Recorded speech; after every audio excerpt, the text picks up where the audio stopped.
Being a spokesman of the coordination committee, जैसा कि आप मीडिया को पता ही है कि आज जो आर के बिरदी जिसने एंटिसिपेटरी बेल के लिए कोर्ट से दरख्वास्त की थी, उनकी दरख्वास्तों को आज कोर्ट ने मनसूख कर दिया है, आउटराइटली रिजेक्ट कर दिया।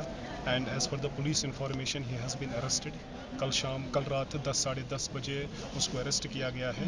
तो on part of the Brewood family and part of the on behalf of the people of that area and I would say कि टिल नाउ जो कुछ भी इसमें अभी तक जो कुछ भी कार्रवाई केस में हो रही है, we are satisfied till now with the proceedings going on and we are optimistic. बहुत ही मतलब उम्मीदवार है इस टाइम के जो इन्होंने जो एक संगीन जो एक अपराध किया है, संगीन जो एक जुर्म किया है, इसमें जो भी मुलव्वस है, जितने भी अफराद इसमें मुलव्वस है, उनको संगीन से संगीन सज़ा दी जाएगी।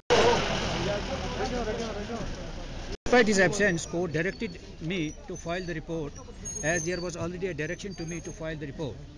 And in compliance to the court order, I have filed the report, detailed report, which was submitted to me by the IO to the Honorable Court, and that has been made part of the record in the bail application. And now further, I have been directed to file the objections, and the case was kept for awaiting the petitioner's counsel on Tuesday. Passed the order accordingly that neither the counsel nor the petitioner appeared, and in light of the police report submitted by PP, the bail application has become infructuous. My party, the complainant side, they are satisfied. They are satisfied up till now. The police has investigated the matter, and the person of the accused, who was the main accused officer in this case, has been arrested. So it gives some solace to the complainant, the father of the victim, who has been killed in this case.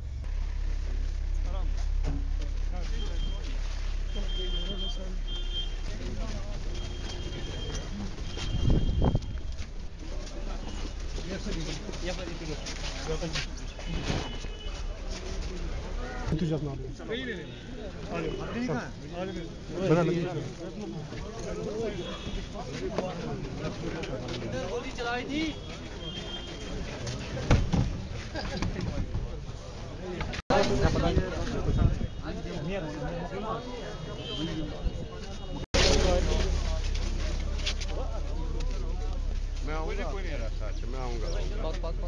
आऊँगा।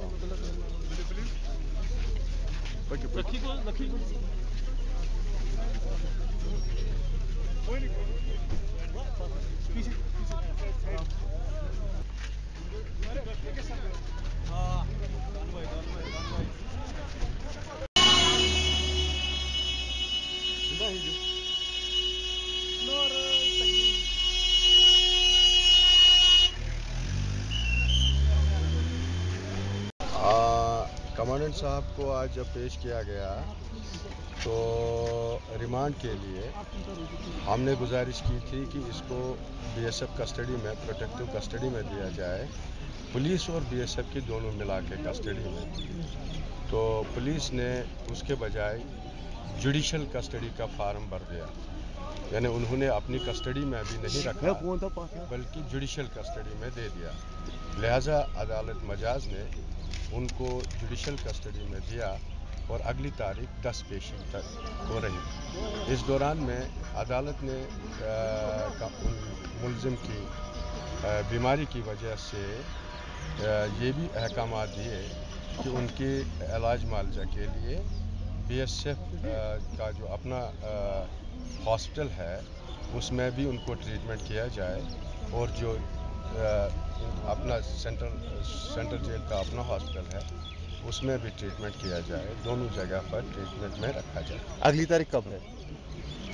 तारीख 10 तारीख तक इन्होंने remand ली और ये हुक्म हुआ कि 10 तारीख को इनको पेश करें। जो एक्यूज्ड है उस केस में उसका रिमांड आज ख़त्म हो रहा था, तो आज उसको सीजन कोर्ट में पेश किया गया।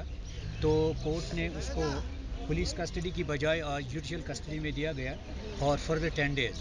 तो उसके लिए उसको सेंट्रल जेल भेज दिया गया with the option, if investigation needs for further, they can investigate that. So he has been given 10 days judicial remand. Then after 10 days he will be produced again in the court.